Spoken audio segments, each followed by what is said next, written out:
Hello, and welcome to another moment with Vivacious as we build our lives, build our world. Tonight it's exciting. And what we're talking about tonight, our children, what about the children? Yolanda Adams sang that song and I still play it. I remember I did theatrics in church and I taught the children a dance off of what about the children. And I just cried and cried vigorously through the whole song while they danced. And people could not understand that. I didn't understand it all either.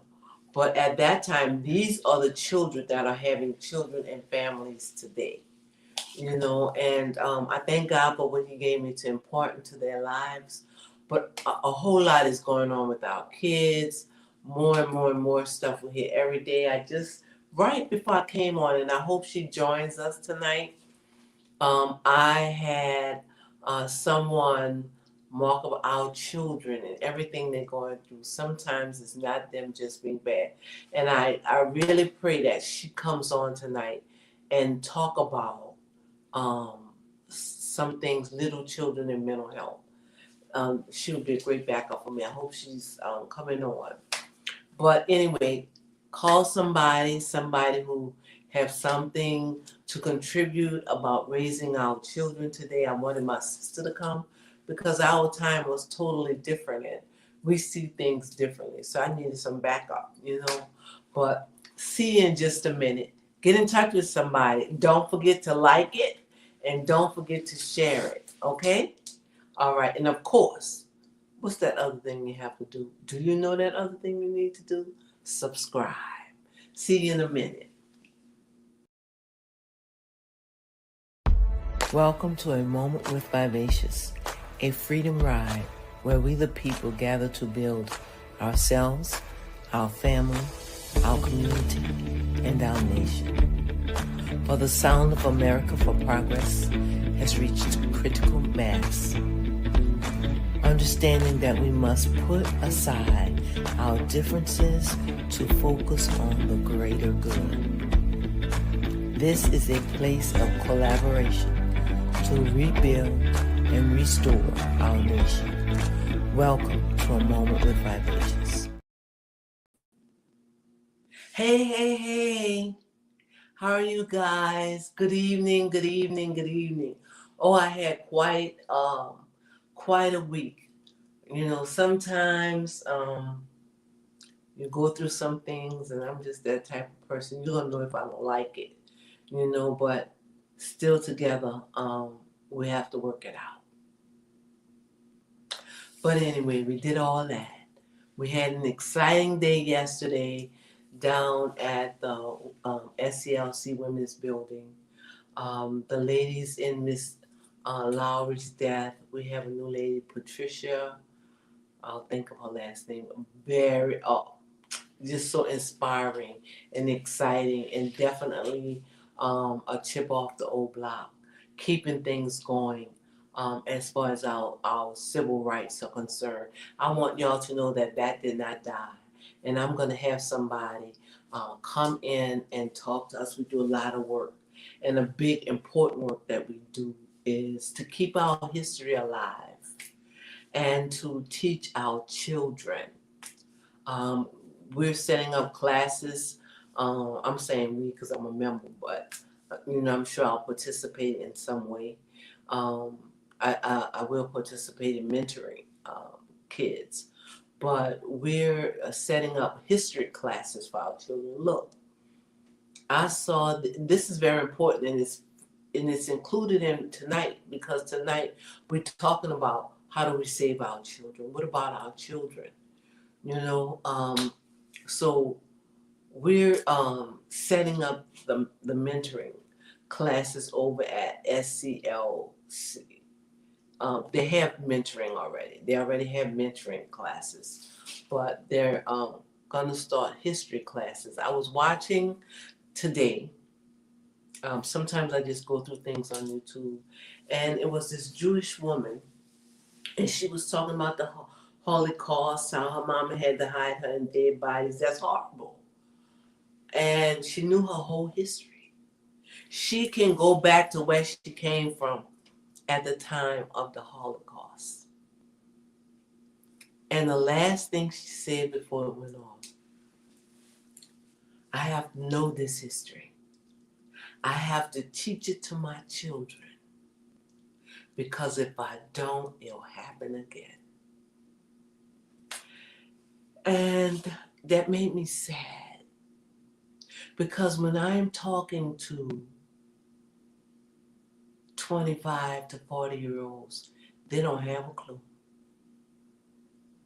A very significant civil rights leader.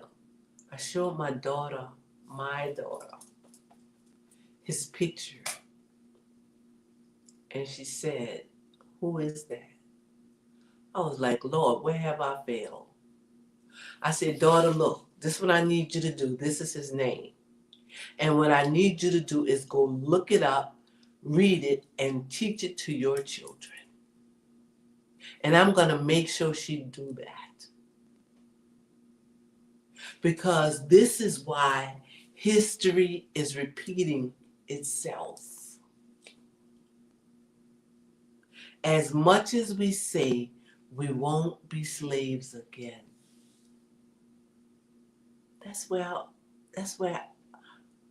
our hood is going. We were enslaved to the idea of money. Our children go to college for how much money they make. But do they sit down and think about, if I get this loan, how much money am I going to owe at the end of these 4 years? And right now, we don't even have a clue of what life will be like in 4 years. But we've signed on a whole bunch of debt and don't even know what the world is going to be like. Or didn't put some robot. Look, they got this man running everything, gave him all the money. And I'm not scaring people. I just want us to begin to think differently. I don't want anybody to be afraid. He's talking about he's developed a chip to put on your brain to make us all little robots. I'm not afraid of that. God is who he is. And when I tell you this week, and today is only Wednesday, I have 3 more days to go up. Sundays. I'm sorry, I count Sunday into the other week. But today is Wednesday, the middle of the week. Let me say that. And he has already proven to me how he has set my life up. Yes. I've already set this up. I put that on your mind. You didn't think that. I put it on your mind. Because this day when you walk into this,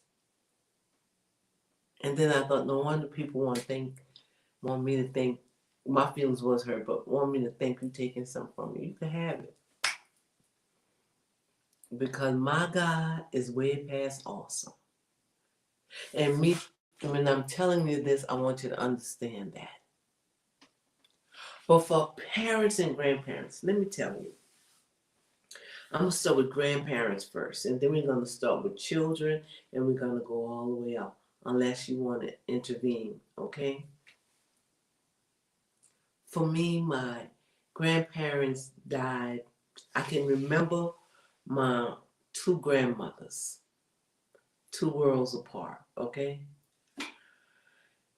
But when I went to school, children would talk about their grandmother and what their grandmother did, and that's my grandmother and my grandmother. So after I had my daughter and after she had kids, I told her, even when she was young, if you ever have kids, I'm going to love them like nobody else I've ever loved before. And when I tell you I love my grandkids, I love my grandkids. I love my daughter. That's a different spot. She's my child. But my grandbabies, oh, I love the 3 of them so much. And what's important to me is that I implant great memories. And sometimes I sit down and just look at their pictures. their pictures. And I look at their mother's pictures and I look at their pictures and memories, my heart just get overwhelmed. And one of my granddaughters, when she was born premature. And I went and I was holding her, and the nurse had froze the milk. You know, my daughter had froze her breast milk. And the nurse thawed the milk out and brought it to her. I said, "You're not going to warm this?" And she said, "No." I had a whole conversation because I wanted my grandbaby to have warm milk. Okay? But I went ahead and followed the directions after I said it about 5 times, different ways. And she covered herself every 5 times. So I guess I could believe you now. And I gave her a bottle. And when I burped up, it was like a bond. I put it by my heartbeat. And I talked some things to that little infant. So I wanted her to know I want us to have a bond. And today we do. We have a very strong bond. But you know, the way my daughter raised her kids is nothing like I raised her. And I believe that children should be able to go anywhere in life and be able to function on every level that life has to offer. You know, nothing is too bad. I was in the ghetto. I took them to the rally and everything downtown, the protest. Yes, they've been to the protest. But I went to visit them and I made reservations at Brennan's. And I had planned to call the Uber, and the Uber would take us. And when you go to Brennan's, you have a dress code.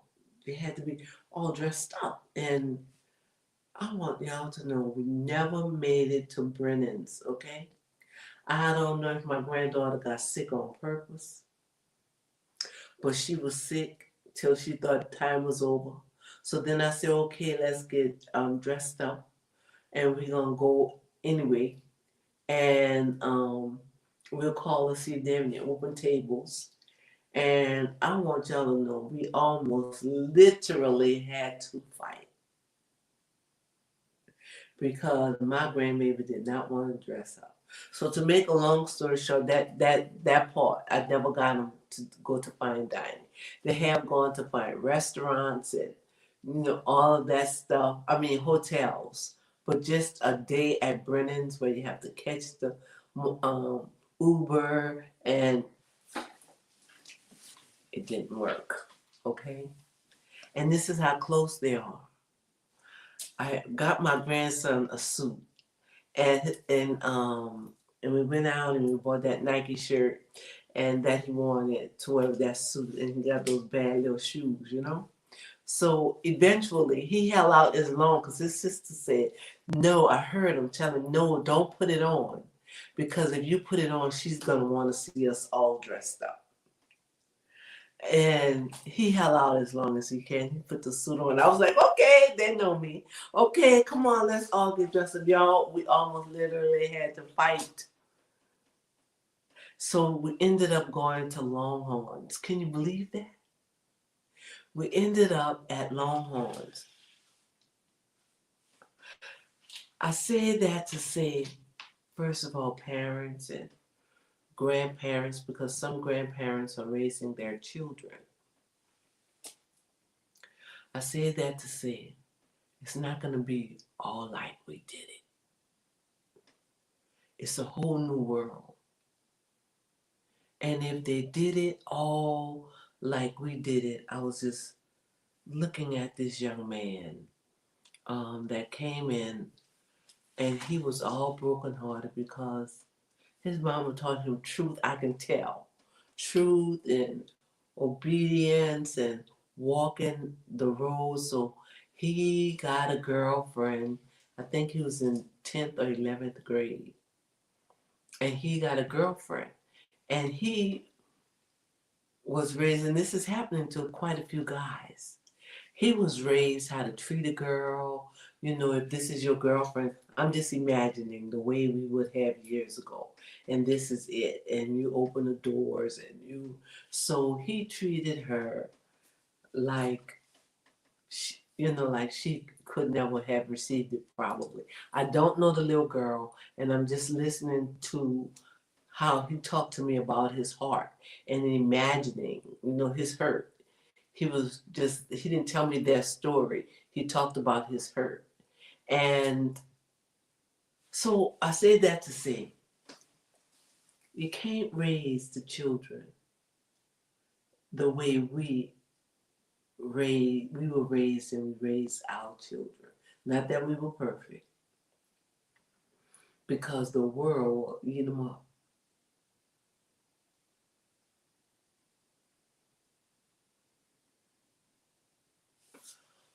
The world will eat them up. Sigrid said, good evening, everyone. Good evening, Sigrid. I'm glad you're here to help me with this parenting situation, this conversation. So, but we also, thank you, Barbara said, so true. But we're missing so much. It goes all the way from them. How do we train them to survive in this world right now? That I don't understand the world.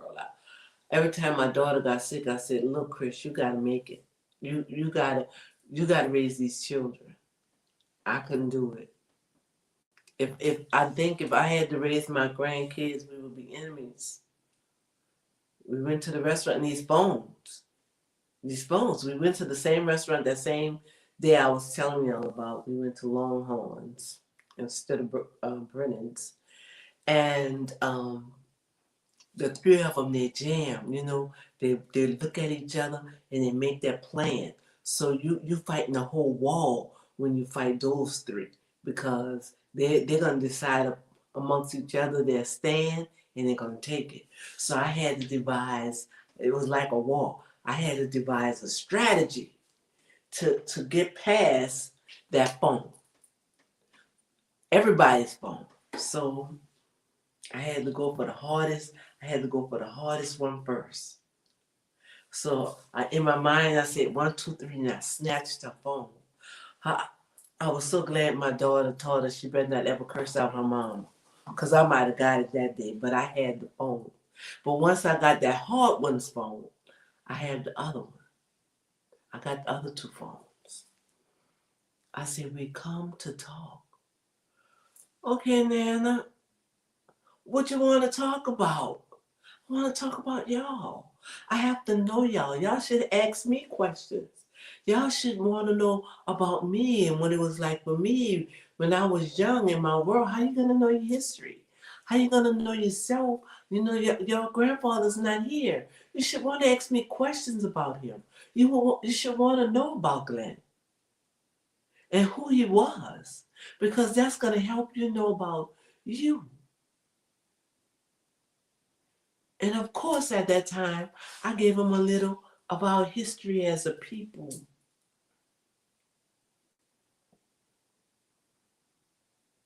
But y'all, I don't understand all of this mouth.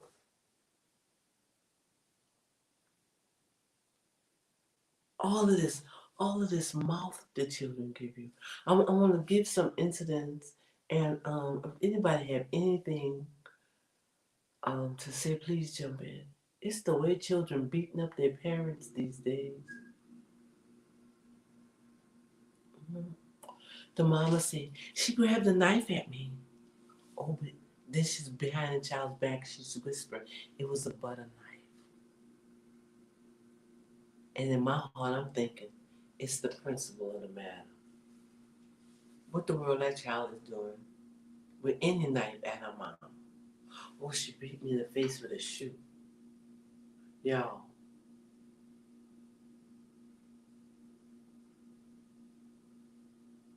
I think I would have been in jail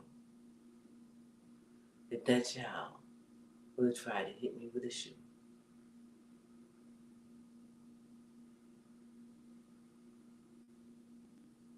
And I think it's misunderstood. Let me talk about beatings. I think it's misunderstood. We didn't just beat our children. Like, you woke up this morning, you're going to get a beating. No, we didn't do that. there were consequences for your actions. And it was which boundary you crossed.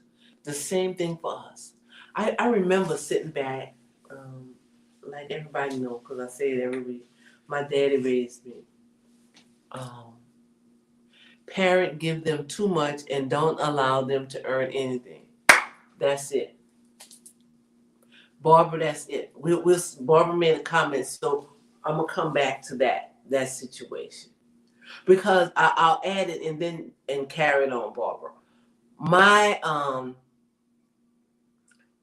one day I wanted to do something, and I said back not only one day, every day, every day, every time I wanted to do something, I would say, okay, if I do this, this is gonna be the consequences.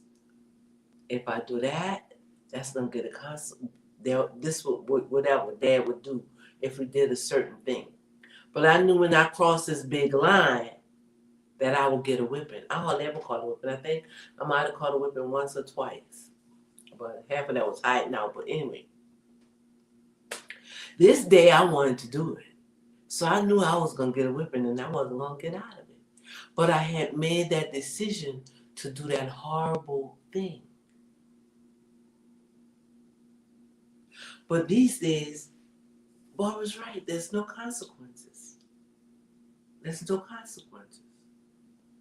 The little girl beat her mom in the face with a shoe, fought her and her dad, and so they brought her to us.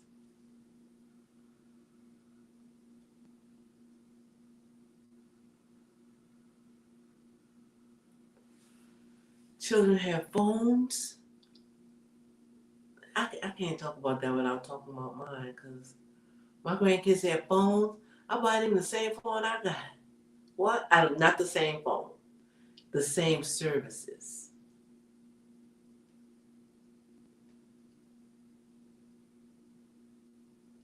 To the point where we have many kids that come into our institution where the parents have taken their phone or their electrical device and they've torn the houses apart.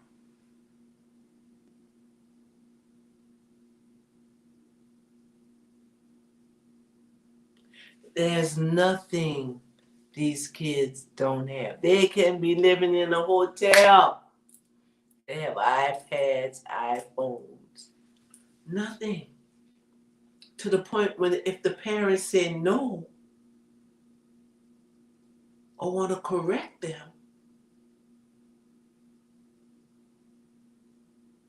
it's like, oh, I don't know if this is good for me to say, maybe I should marry. It's like all hell breaks loose. And it's all the way to the other end till the parent has totally lost control. I've seen some videos where the children just tear up the house.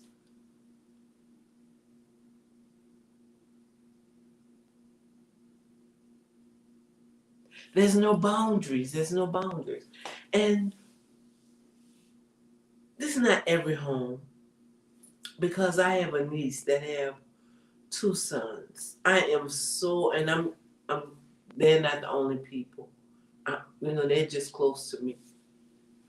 Secret says some parents get too involved in their children's problems instead of making them face what they have done. Oh, wow. All right, Secret, we're going to go back to that one. We'll get to my two great nephews who I'm so proud of. Let me read that again. Some parents get too involved in their children's problems instead of making them face what they have done. I have patient comes in and the child act bad in school. Mom said, that's because the teacher didn't take time to, and the teacher didn't, and then the assistant over there that was supposed to be sitting them there, the para didn't do this and didn't do that, and the child is sitting right there. The child is sitting right there. Oh, what she said to you? I was volunteering at the school one day, and the parent came in and said, "I want to see the video."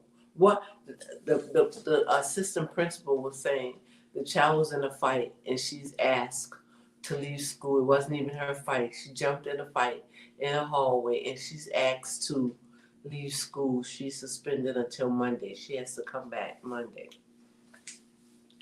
The mama said, "What? Let me see the video." And like going back and forth with the principal to the vice principal till he said he wasn't going to do it anymore. But let me add this too. The child may not be wrong. It may be an incident where the child is right,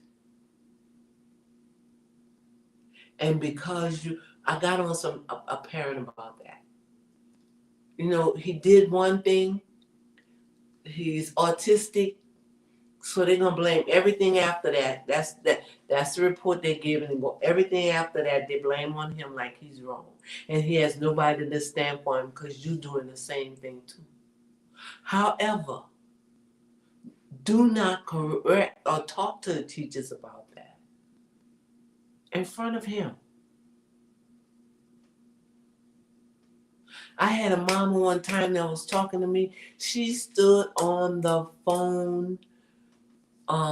She stood on the phone for an hour. I said, but I thought that when she was finished telling the story or halfway through, I don't know if she was finishing out or she just stopped. I said, but I thought they wasn't supposed to have their phone in school during the day. And then she said, I know, but I heard him talking and no, we don't do that. We don't do that. And Barbara's right. That's why so many parents are afraid of their children. Because the parents have gotten into their problems, giving them right when they should have made them face their consequences, consider your actions. And this is why nobody takes responsibility for anything but themselves today.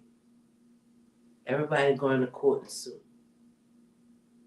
I still don't understand it. Maybe somebody could help me talk about it later.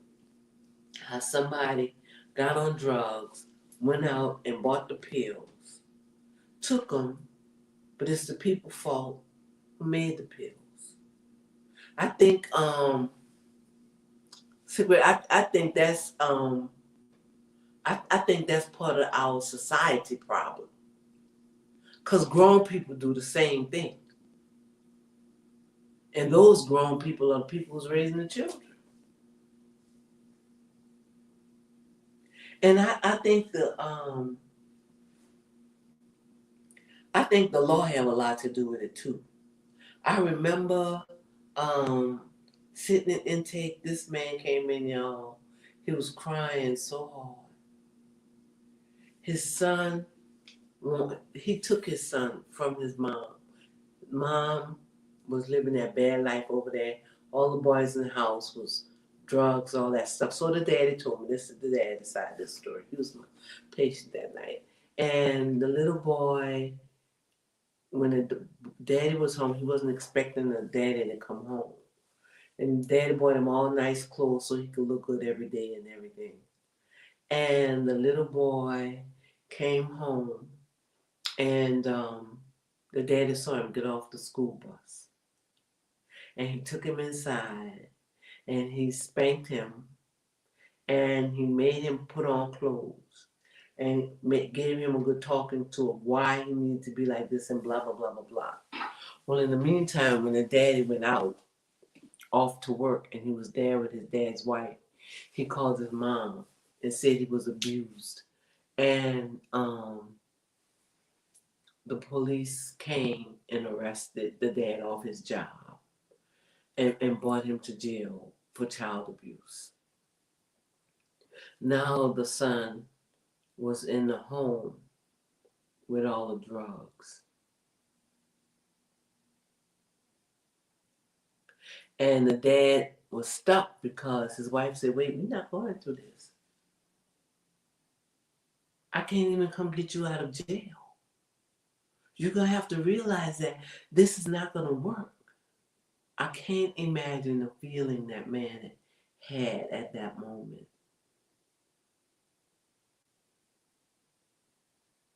And some parents have become such the child friend, they're afraid of being beat up by the parent. And I don't want it to sound like I think every child is bad. Look, my two nephews, I told you that I'm so proud of. They're going to take care of their mama, their daddy. They're going to talk to their daddy right. They're going to talk to their mama right. I know sometimes they get mad. Those little boys, you could put the look on them. Like, what? You know that look your mom used to give me and shut up? But they're big now. One of them is like towering over me. He's my Heisman man. And the other one is taller than me, graduated with honors in college. But those parents had the discipline in their presence and not in their presence. And I admire every parent that can put the eye on, and it works. You know, we don't believe in our children having fear. They're having fear of the consequences of their parents. Not fear of their parents, but fear of the consequences when they don't do the right thing. They have margins at home. Nowadays, children are curse their mom out. You know, we couldn't say a lie.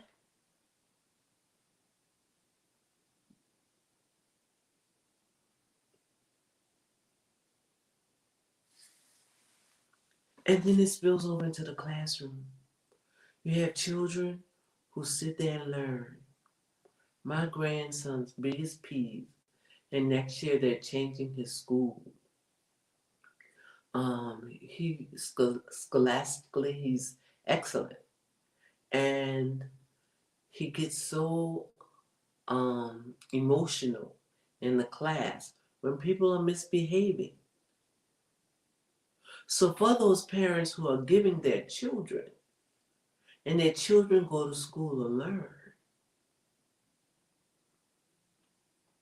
that's a whole nother fight we have to talk about.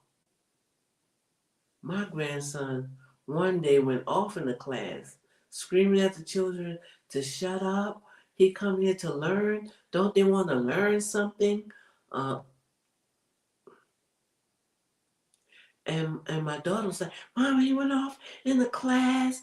I understand that. We just have to teach him how to handle his emotions. And that's an emotional issue. We have to help him grow and his emotions mature. So, but that's expected if he came to that point. But we have to grow. We have to also train our children in emotion. I remember once a young girl I know, beautiful family. They got, her and her husband got into an argument in front of the kids. And she said, oh, my baby couldn't take it. He was shaking and screaming and just said he wanted to die. So that family had to sit down and have a meeting.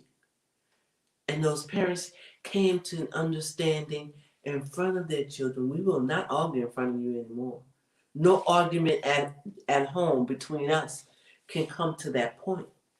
And I brought up that incident to say that it's good when you can recognize, hey, Kanisha, I'm glad you joined in. You know, parents have to realize when they're emotionally out of control and what happens in front of the family. And every situation can be a growing situation. We can teach our children to control their emotion?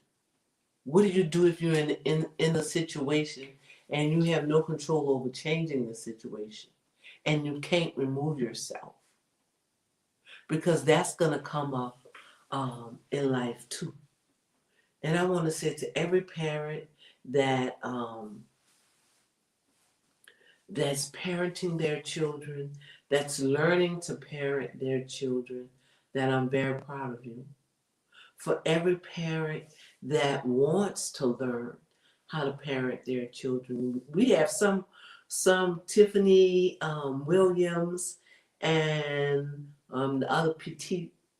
I'll think of her first name in a minute, y'all. Y'all know how my mind goes. Crystal Petite. We had some great parenting sessions on 3 Wednesday nights. That's 3 lessons, 3 hours that we shared on parenting.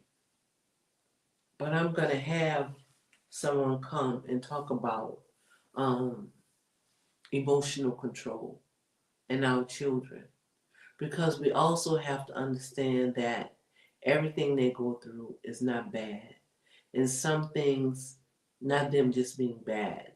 It's, we have to raise them emotionally, spiritually, financially.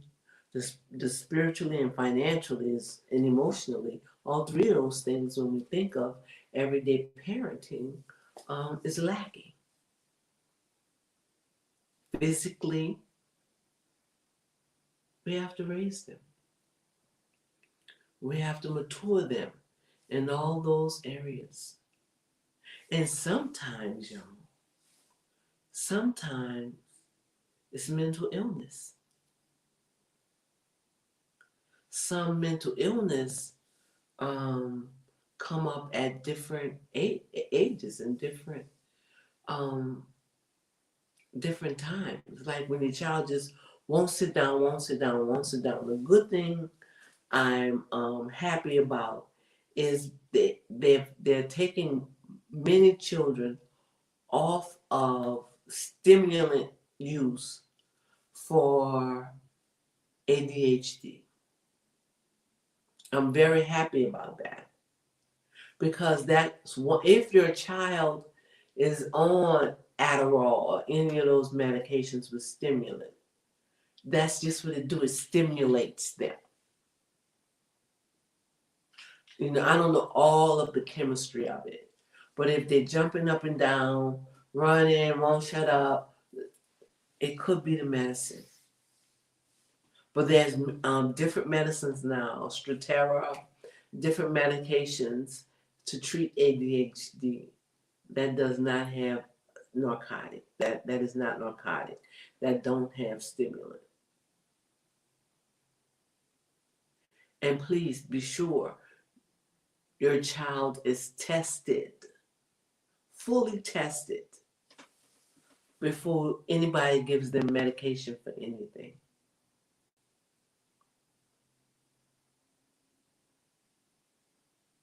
And since we've started about mental health, the first thing I want to talk about is depression.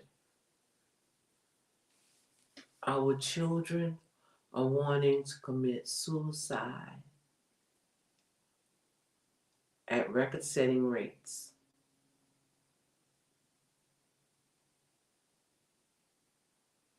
And it's very, very sad. And some of it is directly from the internet.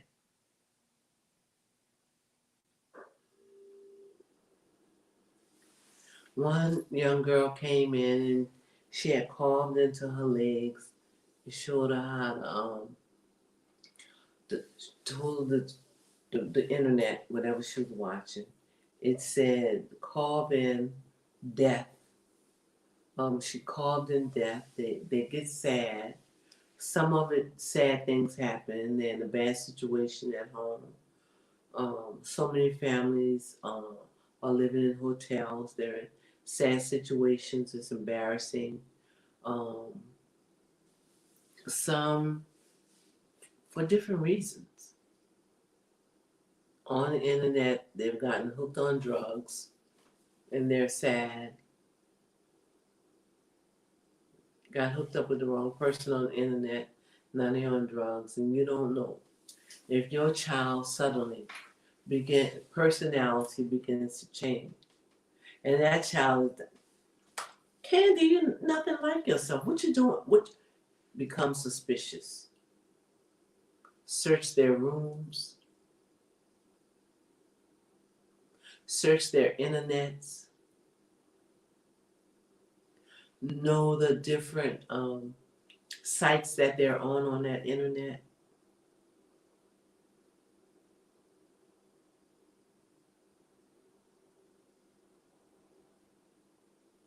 I thank God my niece and my daughter, they go through their children's, well, I don't know if my niece does it since her children are so much older, but they go through their children's phones regularly. And there's no such thing as privacy. When she went through my phone. Your phone, oh girl, how much that bill was last month? Oh, I thought so. I don't know, my mama paid. Parents, but most of all, don't forget that you're the parent. Don't get so involved. Make sure everything your children get, they earn it. Oh, so you need $5? I'm making this up. I'm sure nothing is $5 anymore. Oh, so you need $5? Oh, so you need track shoes? I need the kitchen mop. I need you to watch your little brother.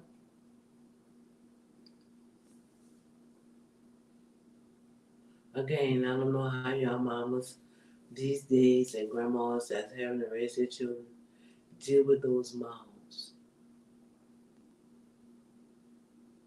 Because one thing I can't stand is she. She, who you talking about? My mom, well, you say mother, my mother. But for so many reasons, in some situations, the children are so burdened with life.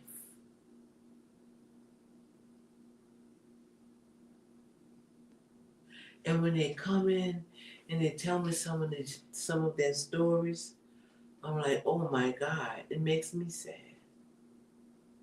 So many of our children are going through so much. And I'm asking you, please, um, if you have any kids that's in your life that's close to you or you spend time with, be proactive in helping them develop themselves, their minds, their emotions. Show them love. You know, on my job they say you can't hug children.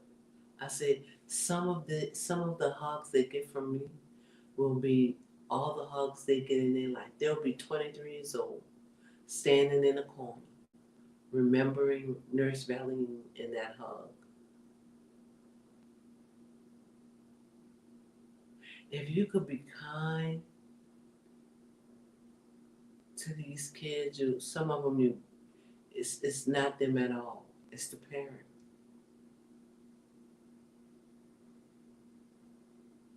You wouldn't believe how many children come and call me mama and grandma. I let them because that little bit of love will take them a long way. So sometimes when children are out of control, they have learned all of this stuff to survive. And when I'm talking about all children, but children, they're just flashing through my mind. Not only from my job, from my street ministry, from different situations I was in, that I met different children from different walks of life. Um, you wouldn't believe some of the things. I was talking to somebody the other day, and she was saying my mama was an alcoholic from the time I can remember until I was about 16. My mom would fall all over. We had to pick her up. She would wet the bed. We had to do the roll thing, me and my little sister, to change her. We had to find something to eat for so many days. Um, so when we see those little children and they come, whether it's in school or if it's in church, um, we don't know what they've been through at home. They can't smile. They're angry. And unfortunately, for some young black men, and I'm glad for my circle that, we have quite a few little young black men, friends and family that's coming up, and they have love, and they have unity, they have community, yes, and village. My sister, everybody's babies before they went to school. Recently, she had to stop, but everybody's babies before they went to school went to Yaya's house, and they came up with Yaya's love. And right now, they all still want to come back. Some of them are friends, some of them are family. Um, and my sister took time. I remember she had this one child that had this disability, and they said he'll never talk and he'll never learn. And look, my sister ran the health department until she retired. But she taught that little boy how to learn. And the mama was like, "What? What?" And that's why when God has given you a place, you have to take it. And each child and each person, we're talking about the little people now, that comes through your life is for a reason and a purpose. And how God has blessed you, your gifts, share them. Don't take them away. And that's one thing. I'm just so very proud of my sister and who she's become, because the young people can flux to her. They're gonna pass her way. When they have their trouble. And let me tell you something about her. She's not gonna just amen you and give you and yeah, and this one did that and that one did this. You can't talk to her about nothing nobody else did. And whether you're hurt and broken, she's gonna let you know you can do better, and because you can't control anybody else. What we gonna do to make your situation better and it's not occur again. And I said that to say that's a perfect example when our children, because even our grown children, they'll come to us and they're still our children. Well, first of all, don't tell me what somebody else did wrong. What did you do? And what could you do it better? I don't need to talk about Gary, because Gary not here. Sylvia, we're going to talk about you. That is, unless you're being abused. But some children even come up, y'all, in the worst situation. I had this little guy. Oh, I love him so.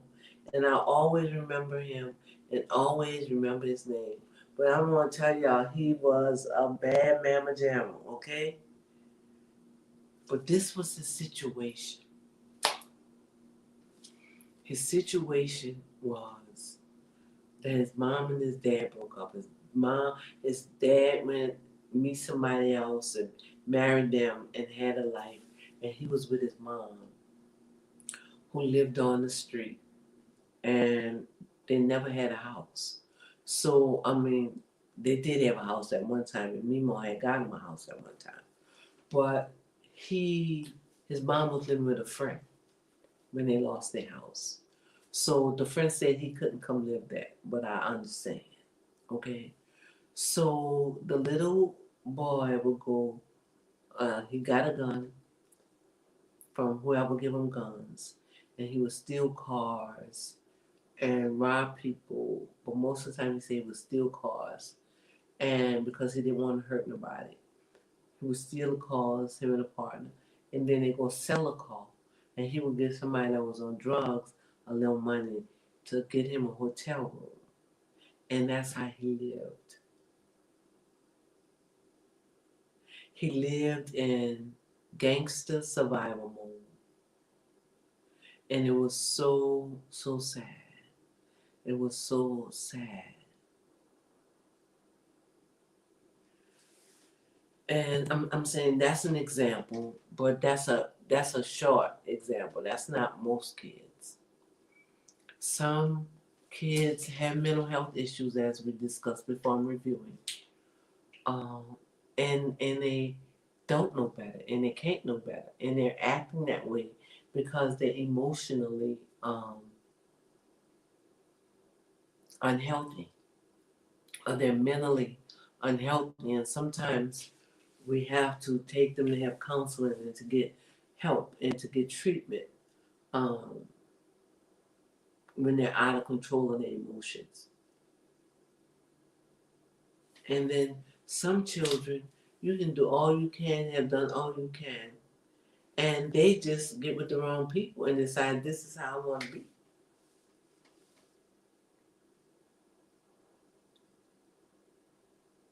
And some parents, like Barbara said earlier, just give their children too much. And like Sigrid said, they don't understand parenting. They don't know parenting. They want to be the child friend. You're not their friend because once you become their friend, you can't correct them. And once you put another adult down, especially a teacher, in front of them, y'all, those videos where the children was beating up the children are real. The children was beating up the children are real. But it's hard to judge that area. That's why you should meet your child's um, teacher at the beginning of the year. Y'all should develop a relationship. How do you grade? How do you bring correction? How do you bring stabilization? Um, but I want y'all to know these children out here cursing adults for real. They're cursing that teacher for real. Some of them. And the teachers getting cursed so bad I can understand why they're cursing them back.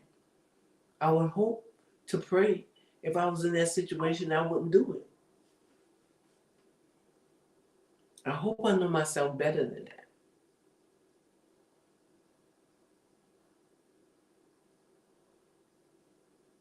But some of the things that we're going to do to correct all the things that we talked about tonight, if anybody have any suggestions, please put them in right, Barbara.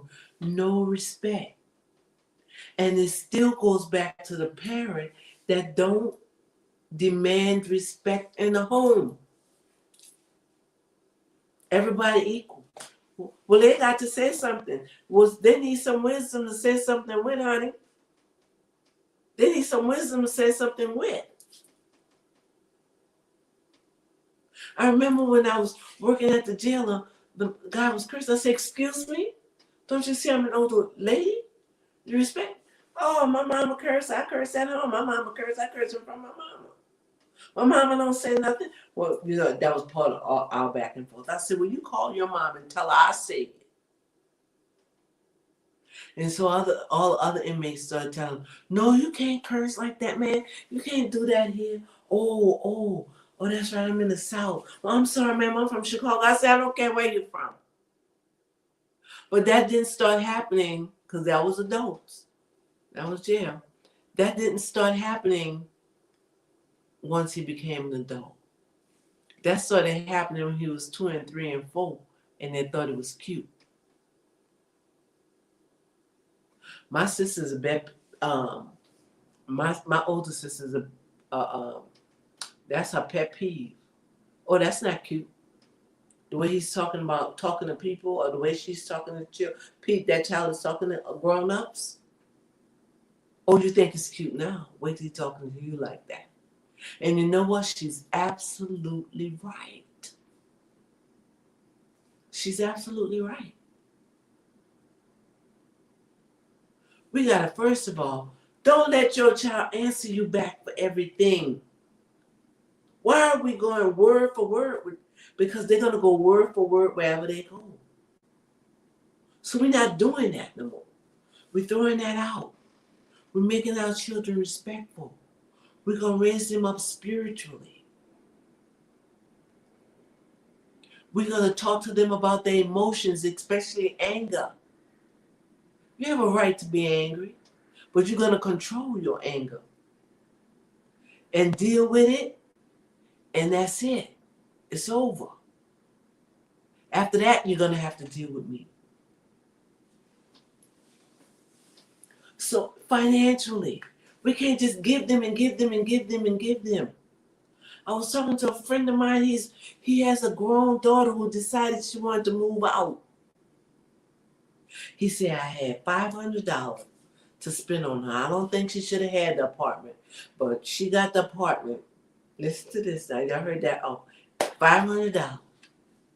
And when we went to the store, she had to spend like $700. Now what I'm gonna do? I gotta pay my rent.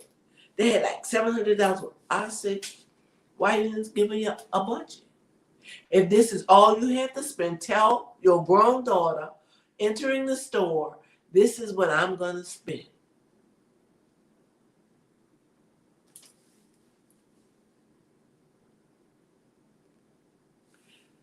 Set a standard of behavior.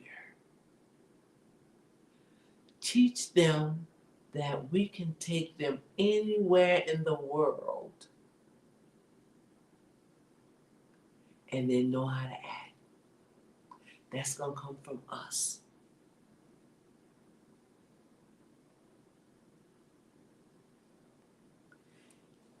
Begin to teach them reading, writing, addition, and subtraction at home. Teach them who they are. I listen to some of these young girls talking, and I said, oh my God. And she got this many children now. They're all going to be confused.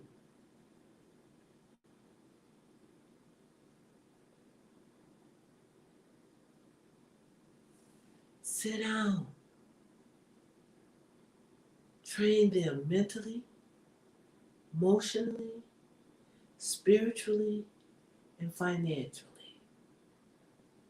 If you spend everything you got, you're not going to have nothing.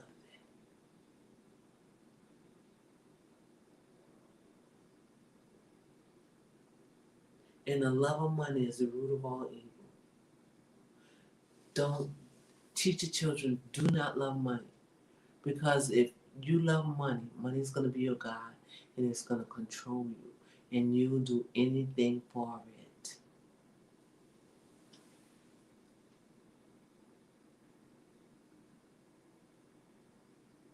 All the stuff you're screaming for, and all the stuff you're out here working all these hours, not home with your children there in front of the internet.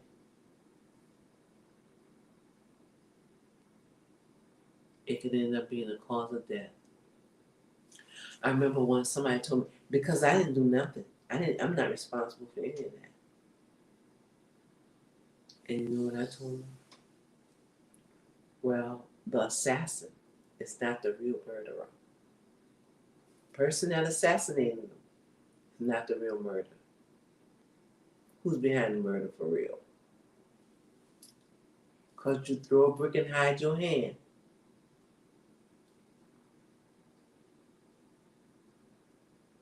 And not doing like Sigrid said, face it, make them face it. Don't make them not the murderer. Like Sigrid said, make them face it. Barbara said, stop giving them everything. And Vivacious said, teach them to control their emotions. And the last thing I'm going to talk about is, can we get right and wrong back? It's not good, okay, because it's what you think.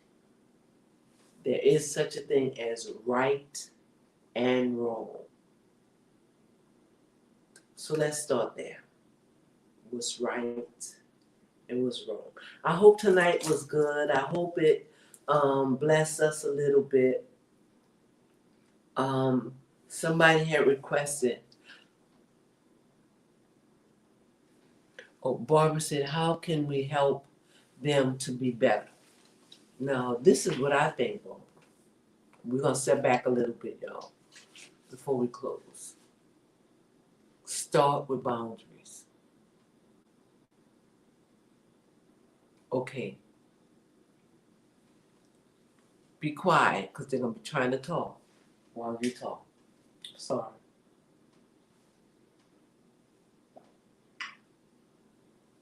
I need you to be quiet and listen.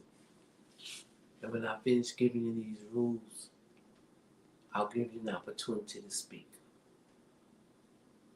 But don't answer me with what you want to say right now. Listen to my rules. One time when I had the kids in church, and they want to talk when I'm talking. So y'all want to talk when I'm talking? You don't talk when I talk. Okay, I'm going to keep on talking. I talked for 45 minutes. And then they didn't get to dance that day. They didn't get to act, okay? No drama, no dancing. They didn't hear me talk. And then I said, okay, let's load up the band and go. So there'll be consequences. We have to first set or help them by setting consequences. Set rules. This is my house. This is what we're going to do in my house. This is how it's going to go. Saturday mornings, from such and such and such and such, you're going to do your chores. This is your chores. We can't just say we're going to clean the house. And that is because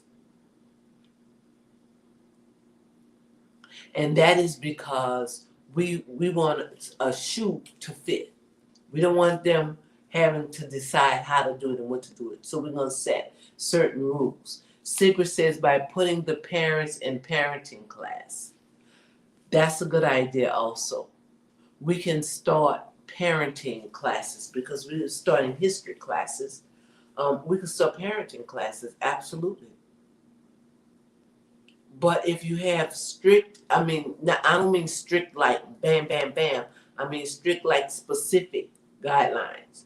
You're going to do A, you're going to only use your cell phone is off after 9. You cannot be on this, if you're on this site on the internet, if I find you ever on this site, you lose your phone for 2 weeks. Let them know the consequences before it starts. That way, you already know you broke that rule. And whenever I'm talking to you, you already know when you talk when I'm talking, this will be the consequence.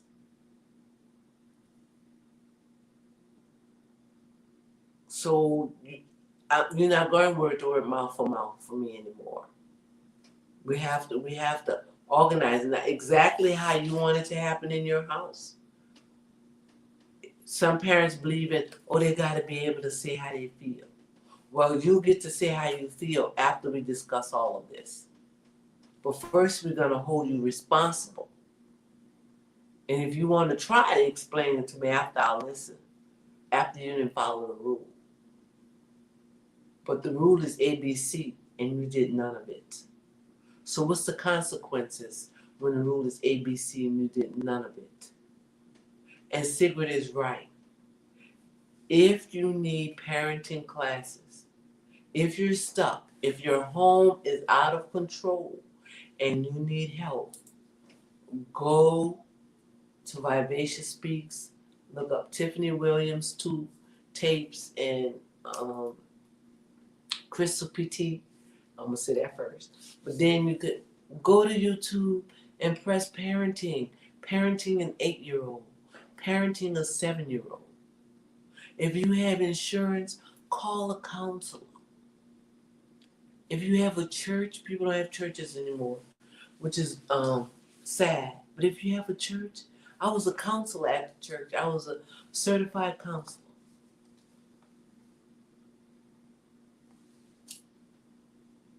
Seek the available help in your community for parenting. My home is out of control.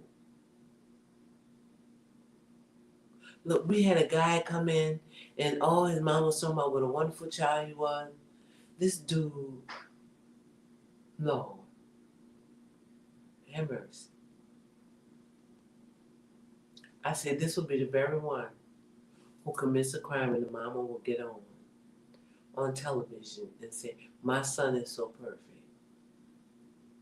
Or the woman whose daughter had went to every store, Macy's, Walmart, stole all the stuff, went back, bought it back, had cars. Oh, she have a $300 Macy's to sell. Stop accepting all these stolen goods into your into your house, supporting your children in crime. Stop it. It starts when they're young, and they come home with stuff you didn't buy. My daddy would say, well, so and so, let me play with it. Well, come on, we're gonna bring it back. We're gonna bring it back to so and so. Don't take so and so stuff. If I don't buy it, you don't have it.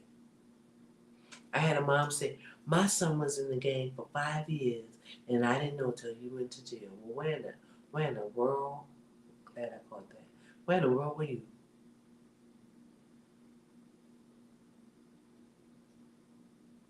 If he was doing major things in the major gang,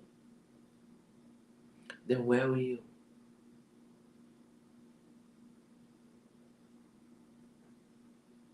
And why you never noticed anything out of the unusual? The son carried a gun in high school. Come on. Pay attention. Don't accept all that stuff. Don't accept your child cursing you out or screaming back at you word for word. Don't accept that.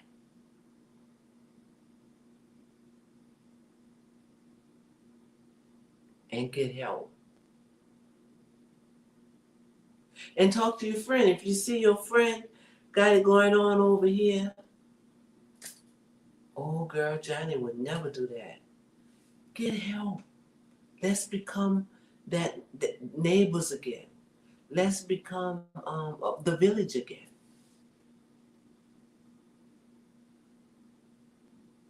My neighbor sent her son to me. Nobody thought he would live to be 18. That boy is a tanker. He drives all tankers right now. Doing great things. Because his mama reached out for help. I said, teach him about his self-living. Well, she was white and his dad was black, but they lived around us. And my brother, he was there. Well, like I said, we were a village. She needed help, so she reached out. And where I needed help, she was my help.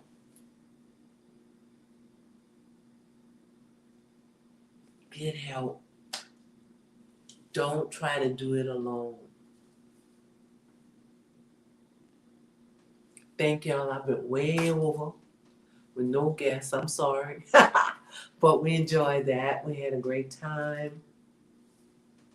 And I'll see y'all next week. We have a nutrition person coming on, and we're talking about food, how to grow your food, how to prepare your food, how to be healthy and stay healthy.